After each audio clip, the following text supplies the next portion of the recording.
Ayan, magandang tanghali mga ka-agri. Ayan, nakapagkalabera na po tayo ng ating sibuyas, ano? Ayan. At ang gamit po nating pangkalabera ngayon ay yung kalabaw. Ayan mga ka-agri, no? Tayo ngayon magpakakalabera. Makikita ko sa inyo kung paano po magkalabera ng kalabaw mga ka-agri. Ayan mga ka-agri, no? Oh!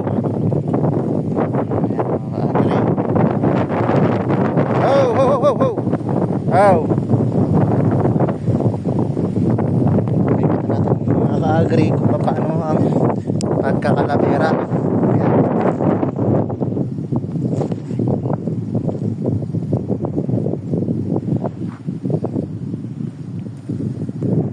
Ayan mga ka-agri, no? Pakikita ko pa sa inyo kung paano magkalabera. Ito lang po mga ka-agri, no?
Available na kalaberang makina po, no? Kaya gumagamit po tayo ngayon ng kalabaw mga ka-agri.